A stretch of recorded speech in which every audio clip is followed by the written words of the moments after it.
1980's. Marrying a disabled man. I hit the jackpot. Chapter 1. Return to 1985. Ningxi woke up from a nightmare with a splitting headache. She habitually stretched out her hand to pick up the cup on the bedside table and poured some water into her mouth. Bang! Bang! There was a loud noise and unpleasant curses outside the room. Ningxi, you are a person who has been stabbed 1,000 times. Get out of here. How did you promise me yesterday afternoon? Down, girl. I told you to get out. You can't hear me, right? Ningxi was covered in cold sweat and her face was frighteningly pale. She had not yet recovered from the nightmare. She lowered her head slowly. The glass in his hand turned into an enamel cup with the words "Serve the People" printed on it. Slowly turned his head and looked around. The uneven earth walls and the straw-covered roofs. A dilapidated wooden bed. Homemade wooden bench. The completely light-transmitting wooden windows. Rays of sunlight filtered in through the half-open windows and countless dust particles danced under the beams. Under the window, a wooden table stood against the wall with a stack of books on it. There was a wheelchair in front of the desk, and a man sat on it and looked at her continuously. Liu Nan. That is her ex-husband, Liu Nan. Ningxi, are you dead? If not, get out. The cursing outside the door hasn't stopped yet. Bang, bang, bang. The wooden door that had gone through countless years was knocked shaky, and countless wood chips fell in the wind. The aching body, the extremely unpleasant curses, and the chilling eyes all proclaimed a fact. She came back to 1985, to the day she and Liu Nan divorced. Their life after marriage can be described as a wild goose chase. He annoyed her and was too lazy to talk to her. Her mother-in-law, Yang Yufeng, hated her and beat and scolded her. She treated her like a rough girl and ordered her to do whatever she wanted. She was alone. The weak-tempered girl was forced to become a shrew, and she was either quarreling or on the way to quarreling every day. Later, at the instigation of her parents, she made a fuss about breaking up the family. Liu Nan was probably fed up with her, so he agreed to break up the family and take her back to his old house. After that, Ning Hong often called her to complain, saying that she didn't have enough money and often had no food to eat.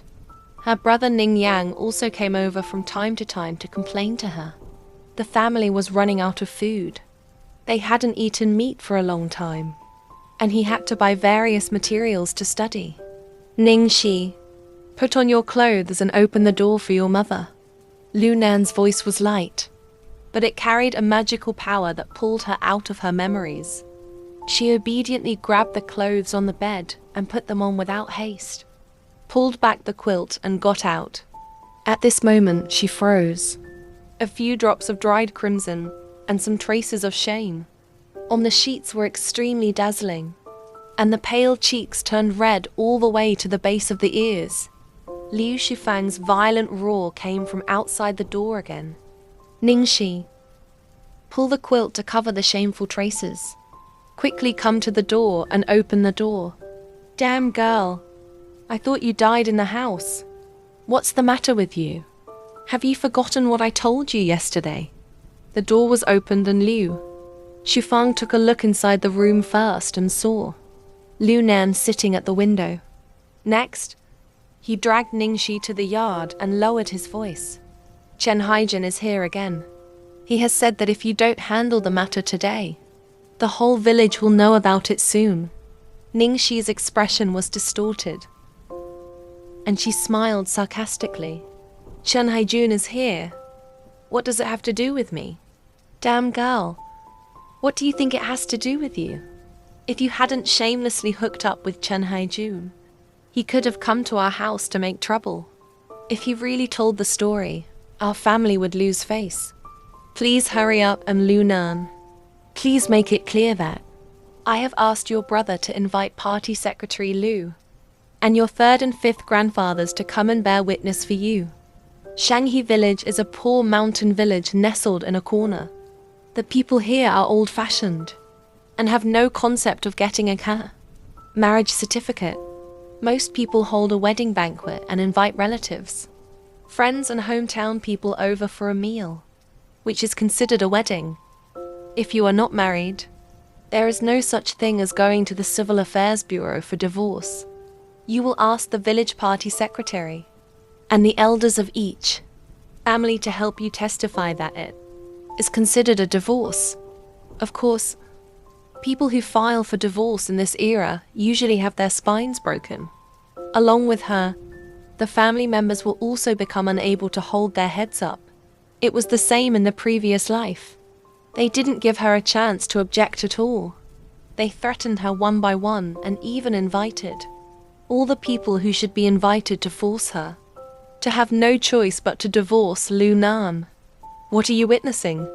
The sneer on Ningxi's face became even more intense.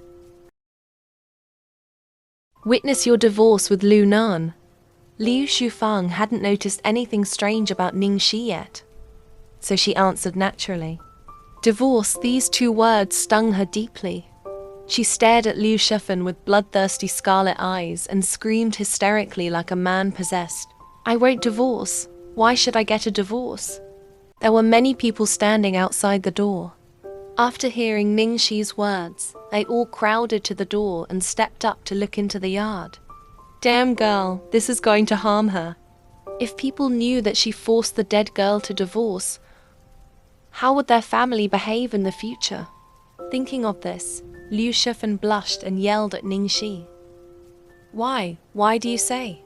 If you hadn't done that kind of thing one by one, could I have divorced you? Ningxi, let me tell you, if you don't divorce Lu Nan, and I will reveal all your shameful things before Chen Haijin talks nonsense. Say it. If you have the ability, just say it. If I stop you, my surname will not be Ning.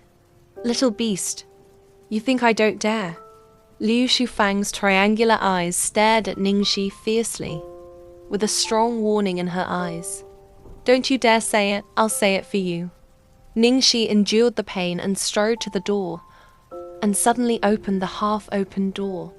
It happened that Party Secretary Liu and two seniors from the Ning family also appeared at the door, and she snapped he knelt on the ground with a cry.